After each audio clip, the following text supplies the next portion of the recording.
Hi, Shavua tov, everyone. We just came out of Shabbat Parashat Ekev, continuing the series of the Daf Yomi, page 61 of Masechet Avodah Zara. Got some wine over here. Obviously, Havdalah every Motzei Shabbat. We do, the optimum is to do on dry red wine, respectively. We're talking all about wine in today's page here on 61, when Samach Aleph over here making fantastic progress. Now, it's actually stated from the outset, when wine is left where a non-Jewish person, Gentile, can easily come into contact with it, the question is, must we be concerned that he may have touched the wine? Remember, we talked about all different issues that might actually come about because of this. Now, the Mishnah on today's page makes it clear that we do not automatically assume that a non-Jew would touch the wine.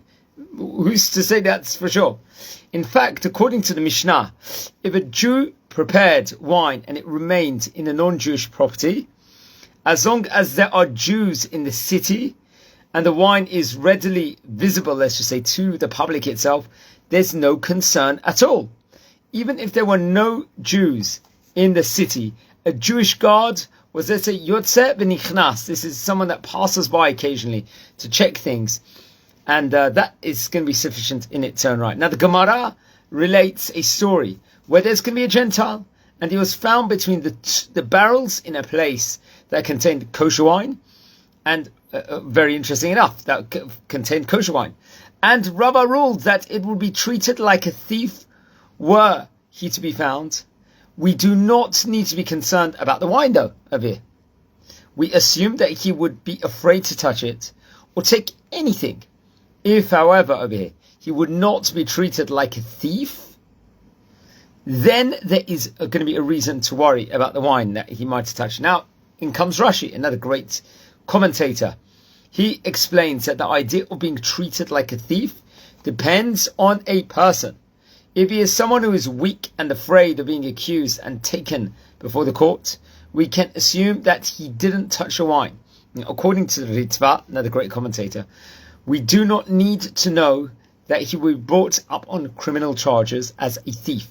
Even if he will be embarrassed by, let's say, having been caught in a situation where he is viewed as a thief, it will be enough for us to assume that he will not be touching the wine.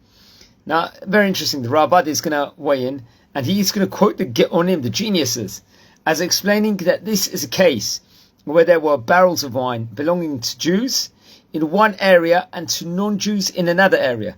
Being treated like a thief means being caught on the wrong side of the partition and being suspected of thievery. So, very well, I know this has been in a good sight, and I know this didn't come in contact with anyone, so thank God for that. But I think on that note, I wish you all a Shavua tov. We just came out of Parashat Ekev, and obviously we did Havdalah on a dry red wine just so already about 3-4 hours ago. It happened to be already past midnight. We're nearly 1 a.m. at the time of recording this. Just been working at the moment and taking a few minutes off just to show a tidbit. I'm going to go live on the other channel in a minute and do a story of a Hilula of a great rabbi. Someone named Rabbi Yitzchak Koboy happens to be his Hilula this week. He was a Rishon LeZion, a chief rabbi of Israel. We're talking about a few hundred years ago. So if you're on the other channel, stay tuned to watch that. But on that note, l'chaim, and wishing you well and a fantastic day. Take care and thanks for watching.